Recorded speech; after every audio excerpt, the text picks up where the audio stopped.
السلام علیکم. میں آئی وائی ایس کی ٹیچر آپ سے مخاطب ہوں. امید ہے کہ آپ سب خیر و عافیت سے ہوں گے. اللہ تعالی ہم سب کو تمام آفات سے محفوظ رکھے، آمین. آج میں آپ کو جماعت چہارم کی اردو پڑھاؤں گی. سبق کی طرف آنے سے پہلے میں آپ کو کچھ ہدایات دے رہی ہوں. آپ ان ہدایات کو غور سے سنیں اور ان پر عمل کریں. پہلے تو یہ کہ آپ اپنے پاس رف کاپی اور پینسل رکھیں تاکہ اگر کوئی بھی بات سمجھ نہ آئے تو اپنے پاس نوٹ کر لیں. دوران لیکچر ہینڈ ریس نہ کریں، بلکہ آخر میں آپ کو موقع دیا جائے گا کہ اگر کوئی بھی مسئلہ ہے، آپ کو سمجھنے میں کوئی بھی پریشانی ہے تو آپ وہ سوال اپنے پاس نوٹ کر لیں اور پھر آخر میں آپ کو موقع دیا جائے گا کہ آپ وہ پوچھیں. اپنا کیمرہ آف رکھیے گا ورنہ آپ کو ریموو کر دیا جائے گا. تو اب ہم اپنے آج کے سبق کی طرف آتے ہیں. ہمارا آج کا سبق ہے انشا نگاری. کیا سب سے پہلے تو میں آپ لوگوں کو یہ بتاؤں گی کہ یہ انشا نگاری ہے کیا. کیا آپ کہیں گے کہ مس سادہ زبان میں یہ بھی تو کہہ سکتی تھی کہ میں اب آپ کو آج مضمون لکھنا سکھاؤں گی یا میں آپ کو خط لکھنا سکھاؤں گی. تو مس نے یہ کیا کہہ دیا کہ انشا نگاری لکھا ہوا، اتنا مشکل سا لفظ لکھتی ہے. تو بچوں انشا کا مطلب ہوتا ہے عبارت یا نثر. ٹھیک ہے، نظم تو وہ ہوتی ہے نا جو جس میں شعر وغیرہ لکھے ہوتے ہیں. یہ انشا جو ہے وہ عبارت جو اس کی ہوتی ہے وہ نثر میں ہوتی ہے. اور اس میں بہت ساری چیزیں شامل ہو سکتی ہیں، جیسے مضامین ہیں، کہانیاں ہیں، خطوط ہیں، درخواست ہے اور مکالمہ وغیرہ شامل ہے. جیسے مکالمہ ہوتا ہے جو دو لوگ آپس میں بات چیت کر رہے ہوتے ہیں، تو وہ جب ہم تحریری صورت میں لکھتے ہیں تو اسے بھی ہم انشا کہیں گے. اور نگاری اس لیے لگایا کہ اس کا مطلب ہوتا ہے لکھنا، تحریر کرنا. تو انشا نگاری کا مطلب ہے کہ کسی بھی قسم کی عبارت یا نثر کو تحریر کرنا جس میں مضامین، کہانیاں، خط، درخواست اور مکالمہ وغیرہ شامل ہوتے ہیں. اچھا جی، اب آپ کی انشا نگاری کا جو آج کے عنوانات ہیں ان میں آپ لوگوں کو کیا کیا بتاؤں گی. مضمون نویسی سکھاؤں گی، اور مضمون نویسی جو ہے اس میں کون کون سے عنوانات ہیں. وقت کی پابندی، یوم آزادی، میری پسندیدہ شخصیت. میری پسندیدہ شخصیت میں ظاہر ہے کہ آپ کی کوئی بھی شخصیت آپ کی پسندیدہ ہو سکتی ہے اور آپ اس پہ مضمون لکھ سکتے ہیں. اب میں کس پسندیدہ شخصیت کے بارے میں آپ کو بتاؤں گی وہ میں پھر آگے جا کر اپنے سبق میں آپ کو بتاؤں گی. اور اس کے علاوہ بچوں میں آپ کو آج خط نویسی جو ہے وہ اس کے بارے میں بھی سمجھاؤں گی، خط لکھنے کا طریقہ سکھاؤں گی. اور اس کے علاوہ میں آپ کو پھر ایک عملی طور پر لکھا ہوا خط کا نمونہ بھی دکھاؤں گی. ٹھیک ہے، اب ہم آگے بڑھتے ہیں. جی، اب مضمون نویسی جو ہے اس میں ہمیں تین باتوں کا، سب سے پہلے بات ہے کہ مضمون ہوتا ہے. ٹھیک ہے، کہ مضمون ایک ایسی چیز ہوتی ہے کہ جس میں ہم کسی بھی چیز کے بارے میں عبارت ہوتی ہے کہ ہم کسی بھی عنوان پہ اس کو تحریر کرتے ہیں. اب اس میں ہوتی اقسام اس کی کون کون سی ہوتی ہیں. مضامین کی بھی تو مختلف اقسام ہوتی ہے نا. تو اب اس کی جو مختلف اقسام ہوتی ہیں وہ کون کون سی ہوتی ہیں. ایک ہوتی ہے تفصیلی مضمون. اب تفصیلی مضمون میں کیا آتا ہے. تفصیلی مضمون میں ایسے مضامین آتے ہیں اور جس میں ہم جو ہے نا واقعات اور حالات بیان کرتے ہیں. ٹھیک ہے، پھر میں آگے آپ کو اس کی وضاحت کروں گی. اس کے بعد ہوتا ہے فکریہ مضمون. فکر سے مطلب یہ کہ سوچ. اچھا، جو مضمون جو ہے وہ ہمیں سوچنے پہ مجبور کر دے کہ ہمیں اس میں لکھنا کیا چاہیے. ٹھیک ہے، اس کے بعد ہوتے ہیں تعریفی مضمون. تعریفی مضمون ہوتے ہیں جو کسی بھی شخصیت یا کسی بھی ایسی کسی بھی چیز پر ہو سکتے ہیں، کسی بھی عنوان پر ہو سکتے ہیں جس میں اس چیز کے بارے میں اس کی خوبیاں اور خامیاں یا اس کے فائدے نقصان وغیرہ بتائے جاتے ہیں. ٹھیک ہے، اب ہم آگے بڑھتے ہیں کہ تفصیلی مضمون ہوتا کیا ہے. ایسے مضامین میں ہم واقعات اور حالات کو بیان کرتے ہیں. مثلاً سالگرہ کا دن. آپ کیا ہے کہ واقعات سے کیا مراد ہے. آج سالگرہ کے دن ہے، تو اگر آپ کو میں مضمون لکھنے کو دوں اور میں کہوں کہ سالگرہ کے دن پہ آپ 5 لائنیں لکھیں تو آپ کے لیے تو بہت مشکل ہو جائے گا کہ 5 لائنوں میں کس طرح سے پوری سالگرہ کے دن کے بارے میں لکھ سکتی ہوں یا لکھ سکتا ہوں. تو اس کے لیے کیا کرنا پڑے گا. پہلے آپ کو لکھنا پڑے گا کہ میرے دل میں خیال کیوں آیا کہ مجھے سالگرہ کا دن منانا چاہیے، یا یہ کس کی طرف سے یہ جو ہے وہ خیال آیا، پیش کیا گیا کہ یہ سالگرہ کے دن منانا چاہیے. اچھا وہ تو اس کا ہو گیا. پھر اس کے بعد آپ پوری تفصیل بتائیں گے کہ ہم نے کس طرح سے سالگرہ کے دن کا انتظامات کس طرح سے دیکھے گئے. پھر آپ بتائیں گے کہ کس طرح سے مہمانوں کی لسٹ بنائی گئی یا جو ہے سامان کی فہرست جو ہے وہ تیار کی گئی, اور پھر جو ہے وہ کیا کیا کس کس طریقے سے جو ہے مہمانوں کے کھانے پینے کا انتظام کیا گیا, یا کس طرح سے لوگوں نے کن کن لوگوں نے اس میں شرکت کی. تو یہ ساری جب آپ اتنی ساری باتیں بتائیں گے نا تو یہ مضمون خود بخود تھوڑا سا طویل ہو جائے گا. تو یہ کس مضمون کے, یہ مضمون کی کون سی قسم میں آئے گا, یہ مضمون کی تفصیلی مضمون والی قسم میں آئے گا. اسی طرح سے اگر میں آپ کو عنوان دے دوں کہ جی آپ کے لفٹن کی سیر پر مضمون لکھیں, تو آپ اس پہ 2-4 لائنیں تو نہیں لکھ سکو گے, ظاہر ہے اس میں کم از کم آپ کو 3 سے 4 پیراگراف چاہیے ہوں گے لکھنے کے لیے. اس میں بھی آپ یہی لکھیں گے کہ کس طرح سے ہم کلفٹن کے لیے ہم نے کیا کیا سیر کا, کس نے جو ہے وہ تجویز پیش کی, کس طرح سے ہم لوگوں کا دل جا کہ ہم کلفٹن جائیں, تو پھر ہم نے کس طرح سے سارے انتظامات کیے, اور پھر ہم نے وہاں پر کیا کیا کچھ کیا, اور ساری اور واپس آنے تک کی صبح گھر سے نکلنے سے لے کر اس سے بھی پہلے جب آپ کا پروگرام سیٹ ہوا تب سے لے کر آپ جو ہے وہ جب تک گھر واپس نہیں آ گئے آپ نے پوری کلفٹن کی سیر کا احوال لکھنا ہے. تو ظاہر ہے یہ تو تفصیلی مضمون میں جائے گا, یہ چھوٹا سا مضمون تو نہیں ہو سکے گا. اب اگر میں ریل کا سفر کا مضمون آپ کو کہتی ہوں کہ آپ ریل کا سفر پہ مضمون لکھیں, تو اس کا بھی کیا ہوگا کہ آپ پورا پہلے بتائیں گے کہ ریل کے سفر کی ضرورت کیوں پیش آئی آپ کو, کیا سوچ کر آپ نے ریل کا سفر کیا. پھر اس کے بعد جو ہے وہ جو آپ نے ریل کے سفر کے ٹکٹ وغیرہ بک کرائے وہاں سے آپ شروع کریں گے, جو آپ نے اس کے لیے تیاری کی کھانا وغیرہ یا جو بھی تیار کیا سامان باندھا وہ ساری بھی تفصیل آپ بتائیں گے. اور جب تک آپ ریلوے اسٹیشن پہ اپنی منزل پہ اتر نہیں گئے تب تک آپ جو ہے وہ ریل کے سفر میں آپ نے کیا کیا دیکھا, باہر کی مناظر بتائیں گے. آپ کو ریل کے سفر میں کوئی پریشانی ہوئی تو وہ بتائیں گے, آپ نے ریل کے سفر سے لطف اندوز ہوئے تو وہ بتائیں گے. سارا کچھ آپ بتائیں گے تو یہ کیا ہو جائیں گے, یہ سارے ہو جائیں گے تفصیلی مضامین. آپ اس کا اسکرین شاٹ لینا چاہیں تو آپ اس کا اسکرین شاٹ لے لیں, تاکہ جب کل آپ کو تفصیلی مضمون کے بارے میں کوئی آپ سے پوچھے تو آپ کے پاس اس کے لیے آپ کے پاس معلومات ہونی چاہیے. ٹھیک ہے جی. اب ہم آتے ہیں تعریفی مضمون کی طرف. اب تعریفی مضمون تو نام سے ظاہر ہے کہ ایسے مضامین میں کسی بھی چیز کی تعریف اور دلکش مناظر کو بیان کیا جاتا ہے. اب مثلاً اونٹ, تو تعریف کا یہی مطلب نہیں ہوتا کہ آپ نے کسی چیز کی صرف وہ یہی بتانی ہے کہ وہ بہت اچھا ہے, وہ بہت خوبصورت ہے, بلکہ اس کی جتنی بھی جو ہم کہتے ہیں نا, اس کی جتنی بھی اس کے اندر باتیں ہوتی ہیں, جو اس کی اندر جو بھی اس کی خاص باتیں ہوتی ہیں وہ بتانا ہے. کہ جیسے اگر میں آپ سے کہوں کہ اونٹ پر آپ جو ہے وہ ایک چھوٹا سا مضمون مجھے لکھ کر دکھائیں, ظاہر آپ اونٹ کی قد و قامت کے بارے میں کہیں گے, بتائیں گے. آپ اونٹ کی رنگت کے بارے میں بتائیں گے, اونٹ کس کام آتا ہے وہ بتائیں گے آپ. اور جو یہ ساری کیا ہوئی, یہ اونٹ کی صفات ہو گئی, ٹھیک ہے نا, خوبیاں ہو گئی ساری کی ساری, تو یہ سب آپ بتائیں گے. تو یہ ہو جائے گا تعریفی مضمون. اسی طرح سے اگر میں کہوں کہ گھوڑے پر مضمون لکھیں تو آپ ظاہر گھوڑے کے بارے میں بتائیں گے, اس کی نسلوں کے بارے میں بتا سکتے ہیں, اس کی اور جو خوبیاں ہیں کہ جیسے وہ وفادار ہوتا ہے, اور وہ جو ہے اس کے کون کون سے رنگ ہوتے ہیں پاکستان میں, اور کون کون سی نسلوں کے گھوڑے مشہور ہیں, یہ ساری چیزیں بتائیں گے. تو اس کا مطلب ہے آپ نے گھوڑوں کی ساری جو ہے وہ صفات کو بیان کیا, خوبیوں کو بیان کیا. تو یہ کیا ہو گیا, تعریفی مضمون.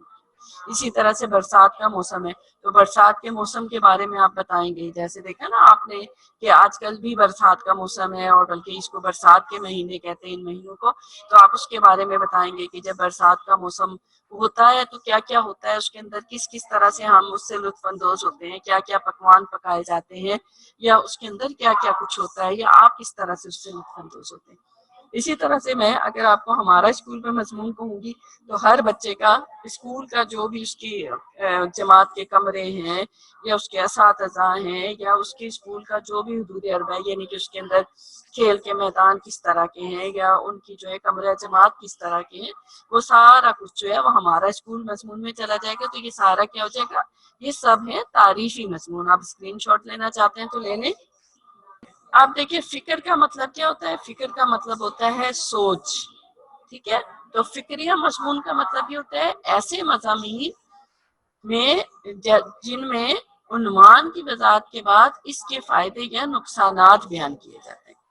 جیسے کہ میں آپ سے کہوں کہ تندرستی 1000 نعمت ہے پر مضمون لکھے، تو پہلے تو آپ عنوان کی وضاحت کریں گے نا کہ تندرستی ہے کیا چیز، پھر اس کو 1000 نعمت کہا کیوں گیا ہے، کیا وجہ ہے اس کی کہ اسے 1000 نعمت کہا گیا ہے۔ پھر اس کے بعد آپ یہ بتائیں گے کہ اگر ہم نے اپنی تندرستی کا خیال رکھا ہے اور ہم جو ہے وہ اپنے ہر طرح سے جتنے بھی اس کے تندرستی کے لیے کی فائدے کے لیے جو ہے جو بھی چیزیں ہم نے ان سب کا خیال رکھے، ان سارے نکات کا خیال رکھے، تو کیا ہوگا وہ تو آپ بتائیں گے۔ اس کے علاوہ پھر آپ یہ بھی بتائیں گے کہ اگر انسان تندرست ہو تو اس کو کون کون سے فائدے زندگی میں حاصل ہوتے ہیں، یا اس کو معاشرتی طور پر کہاں کہاں فائدے حاصل ہوتے ہیں، اور اگر وہ تندرست نہ ہو تو پھر اس کو اس کے نقصانات کیا کیا ہوتے ہیں۔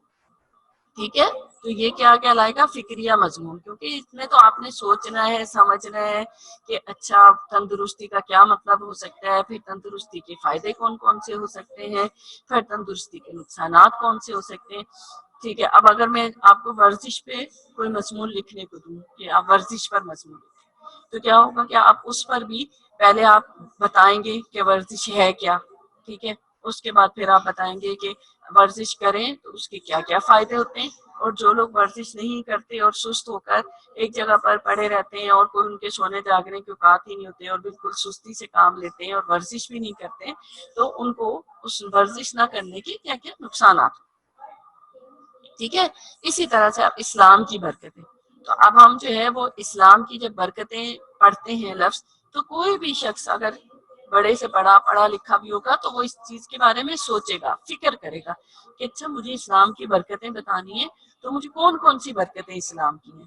تو اسلام تو ماشاءاللہ اتنا اچھا مذہب ہے کہ برکتوں سے بھرپور ہے، تو پہلے ہم کیا کریں گے، اسلام کے بارے میں بتائیں گے، کیونکہ اس کی تو وضاحت کریں اسلام ہے کیا، اسلام مذہب ہے وہ کس طرح کا مذہب ہے، اس کے اسلام کے پیروکار جو ہوتے ہیں ان کو کیا کہتے ہیں، اسلام جو ہے وہ اس کے جو مطلب اسلام کون لے کر آیا، کس کے ماننے والے، کس کے اس مذہب کو ماننے کو اسلام کیا ماننا کہتے ہیں، وہ سارا بتا کر پھر آپ اس کی برکتیں بتائیں گے۔ تو کیونکہ اب اس میں آپ نقصانات نہیں بتائیں گے، اس میں آپ اسلام کی برکتیں بتائیں گے۔ ہاں یہ آپ آخر میں کر سکتے ہیں کہ اگر آپ یہ بتائیں کہ جو لوگ اسلام کے اصولوں پر عمل نہیں کرتے، اس کے قوانین پر عمل نہیں کرتے، اس کے مطابق چلنے کی کوشش نہیں کرتے، تو ان کو دنیا میں یا آخرت میں کن نقصانات کا سامنا کرنا پڑ سکتا ہے، آپ یہ لکھ سکتے ہیں۔ لیکن کیونکہ یہاں پر وہ چیز نہیں ہے تو اسلام کی برکتوں کے بارے میں بات کی تھی، تو آپ اسلام کی برکتوں کے بارے میں بات کریں۔ اب اسی طرح سے کہ کمپیوٹر کے فائدے، آپ پہلے تو بتائیں گے آپ مضمون لکھتے ہوئے کہ کمپیوٹر ہے کیا چیز، آپ کمپیوٹر کے بارے میں جب بتا چکیں گے کیونکہ عنوان کی تھوڑی سی وضاحت تو ضروری ہے، پھر اس کے بعد آپ بتائیں گے کہ دور حاضر میں کمپیوٹر کے کیا فائدے ہیں، اور دور حاضر میں اس کمپیوٹر کے کچھ نقصانات بھی ہیں، تو آپ پھر نقصانات بھی بتا سکتے ہیں اس کے آخر میں۔ لیکن یہ ہے کہ جو آپ کا اہم نکات جو ہونے چاہیے وہ سارے کمپیوٹر کے فوائد کے بارے میں ہونے چاہیے، کیونکہ ہمارا عنوان ہے۔ ٹھیک ہے، اب اس کا بھی اسکرین شاٹ لے لیں آپ لوگ۔ جی، اب اس کے بعد ہم آگے بڑھتے ہیں۔ اب ہم نے یہ تو آپ کو بتا دیا کہ مضمون کی کون کون سی اقسام ہیں، یہ بھی بتا دیا کہ وہ ان اقسام میں کیا کیا کس کس طرح کے جو ہے وہ مضامین آتے ہیں اور وہ کس کس طرح سے ان کو تحریر کرنا چاہیے۔ اچھا، اب اگر آپ سے بات کی جائے کہ مضمون کے جو ہے وہ اہم 3 حصے ہوتے ہیں جو کہ کسی بھی مضمون کے لیے بہت زیادہ ضروری ہیں، اگر آپ نے ان کا خیال نہیں رکھا تو مضمون آپ کا جو ایک معیار ہونا چاہیے، ایک معیاری مضمون ہونا چاہیے، وہ آپ نہیں لکھ سکیں گے۔ اس کے 3 حصے کون سے ہوتے ہیں، ایک ہوتا ہے جناب ابتدائیہ، ٹھیک ہے، دوسرا کون سا ہوتا ہے، دوسرا ہوتا ہے نفس مضمون، اور تیسرا کون سا ہوتا ہے، تیسرا ہوتا ہے اختتامیہ۔ ٹھیک ہے، اب اس کا اسکرین شاٹ لے لیں تو ہم آگے بڑھیں۔ جی، اب جو نمبر 1 ابتدائیہ میں نے آپ کو بتایا، تو جب میں نے آپ کو پچھلے یہ مضامین کی وضاحت کر رہی تھی نا، فکریہ اور تفصیلی اور ان سب کی جب میں وضاحت کر رہی تھی، تو بھی میں نے آپ کو بتایا تھا کہ آپ ابتدائیہ میں کیا کریں گے۔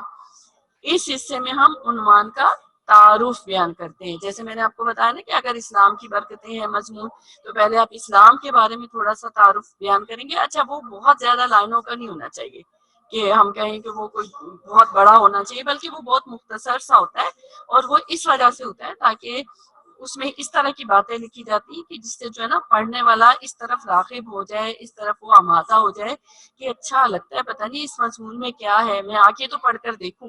تو اس کو دلچسپ بنانے کے لیے آپ جو بالکل شروع کی چند لائنیں لکھتے ہیں اس عنوان کے ساتھ صرف تعارف کے لیے، تو وہ جو ہے وہ ابتدائیہ اس کا کہلاتا ہے، جو کہ تھوڑا مختصر ہوتا ہے، ٹھیک ہے۔ اس کے بعد ہم جب مضمون لکھتے ہیں تو ہم اس کے بعد دوسرے نمبر پر آتے ہیں نفس مضمون۔ نفس مضمون ہوتا ہے، اس میں عنوان سے متعلق تمام تفصیل بیان کی جاتی ہے، ٹھیک ہے، اس میں عنوان سے متعلق تمام تفصیل بیان کی جاتی ہے۔ اب بھائی تفصیل سے کیا مراد ہے کہ اگر میں نے آپ کو بتایا جس طرح سے کہ آپ جو ہے تندرستی ہزار نعمت پر مضمون لکھ رہے ہیں، ٹھیک ہے، آپ کیا ہے کہ آپ پہلے تو یہ بتائیں گے نا تندرستی ہے کیا چیز، ٹھیک ہے، اس کے بعد آپ پھر بتائیں گے کہ تندرستی ہزار نعمت کیسے ہے۔ اور اسی طرح سے جیسے اگر آپ جو ہے وہ وقت کی پابندی میں فرض کریں آپ کو مضمون بول دیتی ہوں لکھ لیں، یا میں آپ کو لکھ دیتی ہوں کہ آپ لکھیں کہ ایک دن سمندر کی سیر، میں آپ کو لکھ دیتی ہوں کہ مضمون آپ لکھیں اس عنوان پر، تو کیا کریں گے، پہلے تو آپ یہ لکھیں گے جیسے میں آپ کو پہلے بھی وضاحت کر چکی ہوں کہ سمندر کی سیر پہ جانے کا خیال کس لیے آیا، یا یہ تجویز کس نے پیش کی کہ سمندر پہ جانا چاہیے، یا اگر ہم سمندر پہ جاتے ہیں تو اس کے لیے کس لیے جانا، وہاں پر جو ہے وہ کس طرح کے حالات ہوتے ہیں، کس طرح ہمارا ذہن ہوتا ہے، کیا ہم سوچ رہے ہوتے ہیں تو ہمارے ذہن میں یہ بات آتی ہے کہ ہمیں جو ہے وہ سمندر پہ جانا چاہیے۔ ابتدائیہ میں نے کہا اس کے بعد پوری آپ تفصیل لکھیں گے ساری کی ساری، جو بھی آپ سمندر پہ جانے کی سب، تو یہ کیا ہو جائے گا، نفسی مضمون ہو جائے گا۔ جی، اب آپ نے پورا نفسی مضمون لکھ لیا جو کہ کم از کم 2 پیراگراف پہ مشتمل ہوگا۔ اس کے بعد آپ کہاں جائیں گے، اس کے بعد آپ جائیں گے اختتامیہ پہ۔ اختتام کا مطلب ہوتا ہے ختم کرنا، جیسے ابتدائیہ ابتدا کا مطلب شروع کرنا، اسی طرح سے اختتام کا مطلب ہے ختم کرنا۔ تو ہم اس پہ جائیں گے کہ جو ہے وہ اختتام کس طرح سے کرنا چاہیے۔ اب اختتام ہمیں اس طرح کیسے کرنا چاہیے کہ پہلے ہم نے سارے کے سارے اس کے بارے میں تفصیل بتا دی، اس کے بعد آخر میں ہم بتائیں گے کہ اگر ہم اس کی جو بھی ہے مضمون میں جو بھی چیز دی گئی ہے، جو بھی عنوان دیا گیا ہے، اگر اسلام ہے تو ہمارے اسلام کی برکتیں جب حاصل ہوتی ہیں تو ہماری زندگی پہ اس کے کیا اثرات مرتب ہوتے ہیں، یا اگر ہم اہم شخصیت پر مضمون لکھ رہے ہیں تو اس شخصیت کی جو بھی اس کے اقوال ہیں یا جو اس کی زندگی ہے، اس کی زندگی پر کے جو اصول ہیں ان پر عمل کرنے سے ہمارے عام زندگی میں کیا اثرات مرتب ہوں گے، ٹھیک ہے۔ تو اب امید ہے آپ اس کی اسکرین شاٹ لے لیں۔ نمبر 1 ہوتا ہے مضمون کا حصہ ابتدائیہ، دوسرا ہوتا ہے نفس مضمون، اور تیسرا ہوتا ہے اختتامیہ۔ اب اس کے اسکرین شاٹ لے لیں تاکہ میں آگے بڑھوں۔ جی، اب مضمون کے دوران کن باتوں کا خیال رکھنا چاہیے، جو کہ یہ بہت ضروری باتیں، اگر آپ ان تمام باتوں کا خیال رکھیں گے اور ان تمام چیزوں پہ عمل کریں گے تو انشاءاللہ آپ کا مضمون بہت اچھا لکھا جائے گا، اور جو بھی دیکھے گا آپ کا لکھا ہوا مضمون تو وہ یہ ضرور سوچے گا کہ جس بھی شخص نے یا جس بھی بچے نے، جس بھی طلبہ و طالبات نے یہ مضمون لکھا ہے تو اس کو مضمون کے بارے میں مکمل معلومات تھی، ٹھیک ہے جی۔ تو مضمون لکھتے ہوئے آپ نے ان باتوں کا خیال رکھنا ہے۔ نمبر 1، آپ کی صاف ستھری لکھائی ہونی چاہیے، ٹھیک ہے۔ تو اس کے لیے کیا کرنا چاہیے، آپ کو سوچ سمجھ کے لکھنا چاہیے، یہ نہیں ایک جملہ لکھا اس کے بعد اس کو کاٹ دیا، اور اس کے بعد اگلا جملہ لکھا وہ ٹھیک سمجھ میں آیا وہ لکھا، اس کے بعد کوئی اگلا جملہ لکھا تو وہ سمجھ نہیں آیا پھر اس کو کاٹ دیا۔ تو اس طرح سے کیا ہوگا کہ آپ کا جو مضمون ہے وہ جتنا بھی اس کے اندر مواد اچھا ہوگا، وہ جتنی بھی آپ نے اس کے اندر معلومات دی ہوں گی، لیکن اس کا کوئی فائدہ نہیں ہوگا، کیونکہ وہ تو دیکھنے میں اتنا خراب لگے گا۔ تو اس لیے آپ کو اپنی لکھائی کا خیال رکھنا ہے کہ وہ انتہائی صاف ستھری ہونی چاہیے۔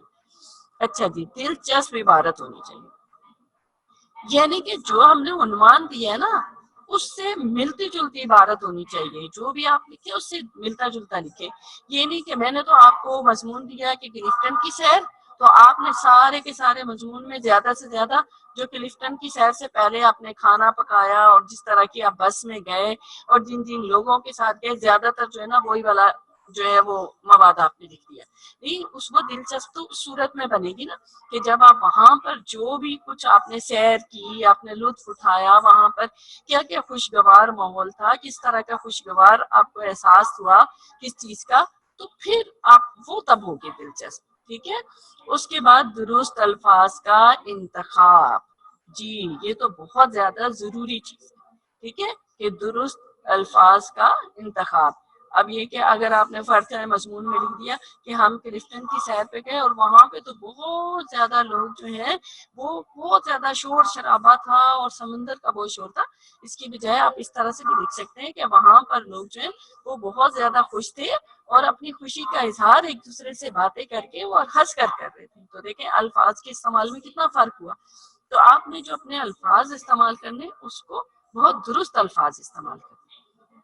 جی اس کے بعد آسان اور سادہ زبان کا استعمال کرنا ہے کہ اگر آپ نے کوئی بھی چیز لکھنی ہے، چاہے آپ نے مضمون کسی بھی عنوان پر لکھنا ہے، لیکن اس کے اندر اس طرح کی باتیں نہیں ہونی چاہیے کہ جو کسی دوسرے کو پڑھتے ہوئے اس لغت کا سہارا لینا پڑے یا کسی اور کی مدد لینی پڑے، کہ یہ عام انسان کی بات کر رہی ہوں میں، یہ نہیں کہ بہت زیادہ جو پڑھا لکھا ہوگا وہ تو سمجھ جائے گا اور وہ کہے گا نہیں یہ تو بہت آسان ہے، لیکن آپ نے ایسا مضمون لکھنا ہے جو عام فہم ہو، جو سب کو عام طریقے سے سمجھ میں آئے۔ تو کیا ہے کہ اس کے لیے آپ کو آسان زبان کا استعمال کرنا چاہیے۔ اب وقت کا خیال رکھنا بھی بہت ضروری ہے کہ آپ کو مضمون دیا گیا ہے کہ آپ جو ہے وہ اتنے وقت میں مکمل کریں، اتنے وقت کا آپ کو کوئی بھی ٹائم دیا گیا کہ آپ کو کوئی مضمون لکھنا ہے اور وہ جب آپ نے پڑھنا ہے تو وہ اتنے وقت میں ختم ہو جانا چاہیے، تو آپ نے وہ اتنا طویل مضمون لکھ لیا کہ آپ کو 5 منٹ دیے گئے تھے اور وہ مضمون تو 8-10 منٹ تک بھی ختم نہیں ہوا، یا تو آپ نے اتنا مختصر مضمون لکھ دیا کہ آپ کو دیے گئے تھے کہ وہ مضمون آپ کا 10 منٹ میں ختم ہونا چاہیے اور وہ مضمون تو جو ہے آپ کا 4 اور 5 منٹ میں ختم ہو گیا، تو یہ بھی نہیں ہونا چاہیے۔ تو اس لیے اس میں وقت کا خیال رکھنا چاہیے۔ آپ ذہنی استطاعت کے مطابق مواد ہو، اب اگر اول جماعت کا بچہ ہے، آپ اس کے لیے مضمون لکھ رہے ہو یا آپ اس کے لیے مضمون لکھ رہے ہو تو کیا ہوگا کہ آپ نے اس کے مطابق لکھنا ہے۔ اب اگر آپ کے پاس اپنے پاس بہت زیادہ معلومات نہیں ہے، آپ کسی کتاب کی مدد لینا چاہ رہے ہیں، تو وہ کوئی بہت اچھی اور بہت مستند کتاب ہونی چاہیے، ایسے ہی مطلب عام جو ہے وہ گلی محلے کے ٹھیلوں میں جو بکنے والی کوئی عام سی کتاب ہے وہ نہیں ہونی چاہیے، ٹھیک ہے۔ چلیں اب اس کا اسکرین شاٹ لینا چاہیں تو آپ لے لیں تاکہ آپ کو جب مضمون کے بارے میں سمجھنا ہو تو یہ آپ کے لیے مددگار ثابت ہوگا۔ جی اب میں آپ کو مضمون لکھنے کا طریقہ بتاؤں گی کہ اگر آپ کو دیا جاتا ہے کہ میری پسندیدہ شخصیت پر مضمون لکھے، اور ہم مثال کے طور پہ ہم دیتے ہیں کہ علامہ اقبال ہے میری پسندیدہ شخصیت، تو اس کے لیے پہلے ہمیں ابتدائیہ لکھنا ہے۔ ابتدائیہ میں کیا کرنا ہے کہ ہم نے یہ بتانا ہے کہ جو محنتی لوگ ہوتے ہیں وہ کس طرح کے ہوتے ہیں اور وہ جو ہے وہ کس طرح سے کارنامے انجام دیتے ہیں، اور پھر کیا ہوتا ہے کہ تاریخ کہتے ہیں جو گزرا ہوا وقت ہوتا ہے، تو وہ تاریخ میں جو لوگ وہ پھر ان لوگوں کا اتنا زیادہ نام ہوتا ہے کہ وہ ہمیشہ کے لیے زندہ جاوید ہو جاتے ہیں، یعنی کہ ہمیشہ انہیں یاد رکھا جاتا ہے، اور وہ اسی وجہ سے لوگوں کے بھی پسندیدہ ہو جاتے ہیں اور وہ لوگوں کے اندر بہت زیادہ مقبول ہو جاتے ہیں، ٹھیک ہے۔ تو یہ کیا کہلائے گا اس کا ابتدائیہ، جب آپ اس کے بارے میں بات کریں گے۔ اب ہم نفس مضمون پر جائیں گے تو نفس مضمون میں ان کا نام لکھیں گے، جو بھی شخصیت ہوگی، پھر ان کا پیدائش لکھیں گے کہ کب ہوئی، کہاں ہوئی، پھر انہوں نے ابتدائی تعلیم کہاں سے حاصل کی، اور انہوں نے جو ہے وہ ان کا پیشہ کیا تھا، اور ان کی جو ہے وہ وجہ شہرت کیا ہوئی، ظاہر ان کی وجہ شہرت تو شاعری تھی نا، تو اس کے بعد جو ہے وہ ان کے اہم کارنامہ کیا تھا، ویسے تو ان کے بہت سارے کارنامے ہیں لیکن ہم جو ہے وہ یہاں پہ ان کا اہم کارنامہ جو ہے وہ بتائیں گے کہ وہ انہوں نے پاکستان کا تصور پیش کیا تھا، ٹھیک ہے۔ اس کے بعد جو ہے مسلمانوں کو انہوں نے خواب غفلت سے بھی بیدار کیا تھا، پھر وہ پاکستان کے قومی شاعر تھے، پھر انہیں شاعر مشرق بھی کہا جاتا ہے، انہیں مفکر پاکستان بھی کہا جاتا ہے، ٹھیک ہے۔ پھر ان کا انتقال جو ہے وہ 21 اپریل 1938 کو ہوا، مزار ان کا کہاں ہے۔ اچھا اب اختتامیہ میں جب ہم آئیں گے تو پھر ہم کیا بتائیں گے کہ ان کی زندگی سے ہمارے لیے کیا سبق ہے، ٹھیک ہے، کہ ہمیں دل لگا کر کام کرنا چاہیے جیسے کہ انہوں نے کیا، آزادی کے جذبے کو زندہ رکھنا چاہیے، تو اپنے اندر جو ہے وہ پاکستان، اپنے وطن کی محبت کو زندہ رکھنا چاہیے۔ اب انسانی ہمدردی کو اہمیت دینی چاہیے، ٹھیک ہے، اور اسلامی اصولوں کے مطابق زندگی گزارنی چاہیے۔ اب اس کا آپ اسکرین شاٹ لے لیں تاکہ پھر میں آگے بڑھوں۔ جی، اب آپ کو دیکھیں میں نے آپ کے لیے مضمون لکھ دیا ہے، ٹھیک ہے، وہ والا تو میں نے آپ کو بتایا کہ آپ کس طریقے سے، آپ کس طرح سے مضمون لکھیں گے۔ تو اب میں نے آپ کے سامنے مضمون لکھ دیا ہے، میں اسے پڑھ کر سنا دیتی ہوں آپ کو، اور آپ لوگ ساتھ ساتھ جب تک میں پڑھتی ہوں آپ تب تک اس کا اسکرین شاٹ لے لیں آرام سے، اور سنتے بھی جائیں کہ میں کس طرح سے پڑھ رہی ہوں۔ جی، عنوان ہے میری پسندیدہ شخصیت علامہ اقبال۔ تو خود ہی کو کر بلند اتنا کہ ہر تقدیر سے پہلے خدا بندے سے خود پوچھے بتا تیری رضا کیا ہے۔ اس دنیا میں بہت سے لوگ ایسے گزرے ہیں جنہوں نے اپنی محنت سے دنیا میں نام کمایا اور تاریخ میں زندہ و جاوید ہو گئے۔ انہی شخصیات میں سے ایک شخصیت علامہ اقبال کی ہے، اور یہی میری پسندیدہ شخصیت ہے۔ بچوں کی جو 3 لائنیں میں نے لکھی ہے اس کو کیا کہیں گے ہم؟ ابتدائیہ، ٹھیک ہے نا۔ ابتدائیہ میں نے بتا دیا کہ وہ کیا تھا اور کس طرح کی شخصیت تھے وہ، اور وہ شخصیت کیوں میری پسندیدہ شخصیت ہے کہ وہ علامہ اقبال ہے، اور کون، یہی میری پسندیدہ شخصیت ہے۔ اس کے بعد ہم نفس مضمون کی طرف جائیں گے اور آگے شروع کریں گے۔ مفکر پاکستان، شاعر مشرق علامہ محمد اقبال 9 نومبر 1877 میں سیالکوٹ میں پیدا ہوئے۔ ان کے والد کا نام شیخ نور محمد تھا۔ ان کے بزرگوں کا اصل وطن کشمیر تھا۔ علامہ اقبال نے ابتدائی تعلیم سیالکوٹ سے حاصل کی، پھر مزید تعلیم لاہور سے حاصل کی اور اعلیٰ تعلیم لندن سے حاصل کی۔ علامہ اقبال ہمارے قومی شاعر ہیں۔ انہوں نے اپنی شاعری کے ذریعے مسلمانوں کو بیدار کیا، یعنی کہ جگایا، ورنہ مسلمان تو بالکل ان کو اگر پیچھے دھکیل دیا گیا تھا نا تو وہ بھی بس خاموش ہو کے بیٹھ گئے تھے۔ تو انہوں نے ان کو جگایا، ان کو جو ہے آمادہ کیا اس چیز کے لیے کہ آپ لوگ جو ہے اپنی آزادی کے لیے کوشش کریں، اپنی شاعری کے ذریعے کیا انہوں نے، اور ان کے اندر جو ہے آزادی کے جذبہ ابھارا اور نئے ملک پاکستان کا خیال پیش کیا۔ علامہ اقبال نے مسلمانوں میں جوش و جذبہ پیدا کرنے کے لیے بہت سی نظمیں لکھی۔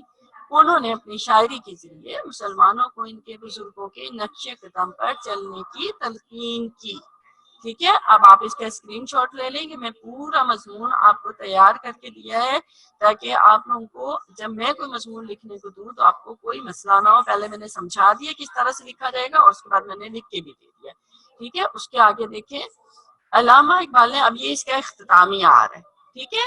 علامہ اقبال نے پاکستان کا خواب دیکھا، لیکن اس کی تعبیر سے پہلے ان کا انتقال 21 اپریل 1938 میں ہو گیا۔ ان کا مزار لاہور میں ہے۔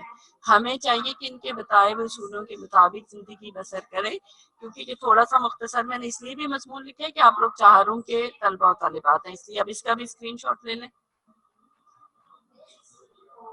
لکھا ہوا میرا مضمون ہے وہ میں آپ کو دکھا دیتی ہوں، آپ اس کا بھی اسکرین شاٹ لے لیں، اور یہ والے جو دونوں مضمون ہیں یہ آپ کو اپنی کاپی میں لکھنے ہیں، ٹھیک ہے۔ اسی وجہ سے میں آپ کو اس کا بار بار کہہ رہی ہوں کہ آپ اس کا اسکرین شاٹ لے لیں۔ اب دیکھیں، میں نے آپ کو بتایا تھا کہ وقت کی پابندی بھی مضمون جو ہے وہ کیا ہے کہ اچھا یہ فکری مضمون بھی آئے گا اور تفصیلی تو ہو گئی ہے، ٹھیک ہے۔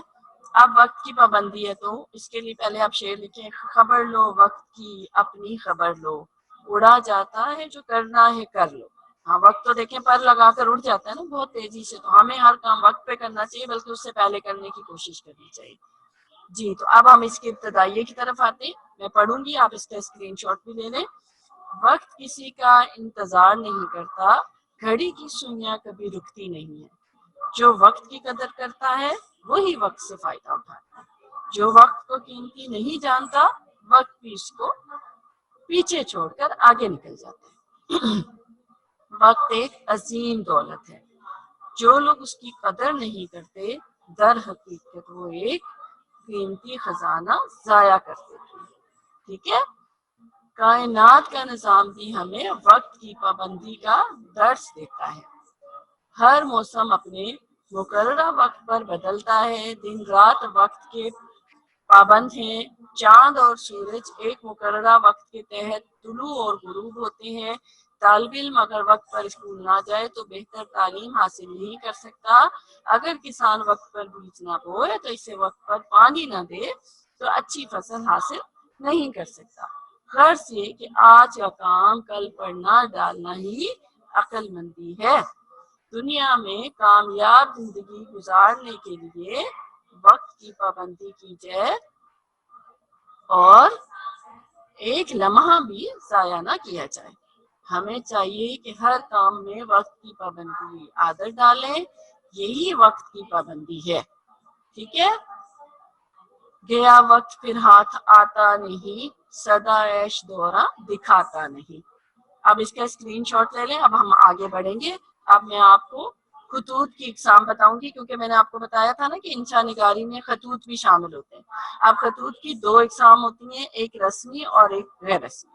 رسمی خطوط کون سے ہوتے ہیں؟ وہ خطوط جو کاروباری اور سرکاری عہدیداروں کو لکھے جائیں رسمی خطوط کہلاتے ہیں۔ یعنی کہ ہم جو کسی دفتر وغیرہ میں لکھتے ہیں نا، کسی کو لکھتے ہیں تو وہ جو ہے وہ کسی چیئرمین کے نام لکھا یا کسی ادارے کے کسی ڈائریکٹر وغیرہ کے نام لکھا تو وہ کیا کہلائے گا؟ رسمی خط کہلائے گا۔ اب غیر رسمی خطوط کون سے ہوتے ہیں؟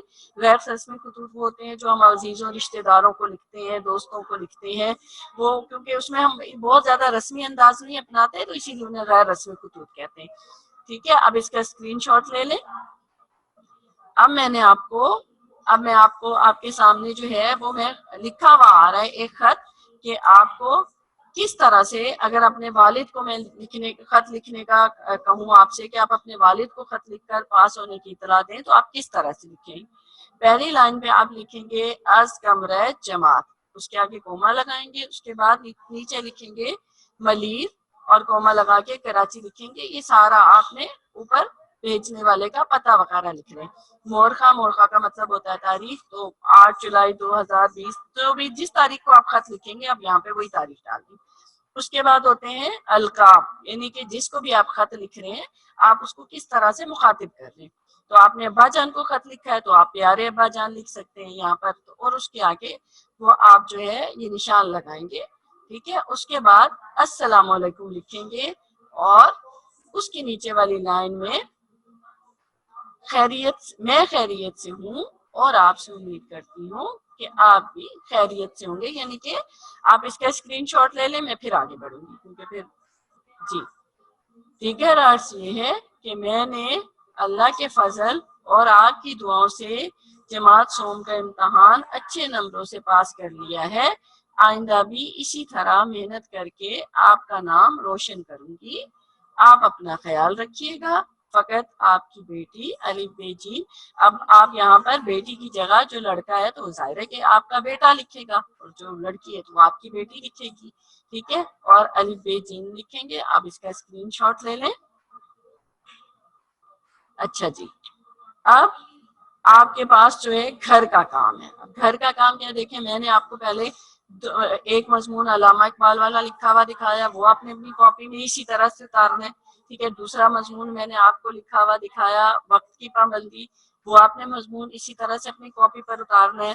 تیسرے نمبر پر میں نے آپ کو ایک خط لکھا ہوا دکھایا، وہ خط آپ نے اسی طرح سے سوال کے ساتھ بالکل اسی طرح اپنی کاپی پہ اتارنا ہے اور کام کرنا ہے آپ نے۔ اور آپ کو پتہ ہے کہ عنوان وغیرہ آپ جو لکھیں گے وہ آپ بلیک پوائنٹر سے لکھیں گے یا کٹ مارکر سے لکھیں گے، اور اس کے بعد جو ہے آپ سارا کام بلو انک پین سے کریں گے۔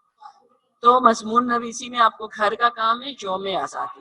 ابھی دیکھیں یوم آزادی گزرا ہے اور جو ہے وہ آپ نے کس طرح سے یوم آزادی منایا ہوگا۔ پہلے آپ اس کا ابتدائیہ لکھیے گا کہ یوم آزادی کس کو کہتے ہیں اور یوم آزادی ہوتا کیا ہے، اور پھر اس کے بعد جو ہے آپ اچھا بچوں کچھ بچے نا اس میں غلط فہمی کا شکار ہو جاتے ہیں۔ یوم آزادی اور یوم پاکستان وہ ایک ہی چیز کو سمجھتے ہیں۔ یہاں یوم پاکستان کے بارے میں نہیں لکھنا، یوم پاکستان اس کو کہتے ہیں جب قرارداد پاکستان کی پیش ہوئی تھی 1923 میں، جو جہاں پہ مینار پاکستان بنا رہے 23 مارچ کو 1940 میں 23 مارچ کو ہوئی تھی۔ ٹھیک ہے، وہ والا نہیں لکھنا۔ یوم آزادی جو 14 اگست 1947 کو پاکستان جب آزاد ہوا تھا تو ہم ہر سال 14 اگست کو جو مناتے ہیں اسے ہم یوم آزادی کہتے ہیں۔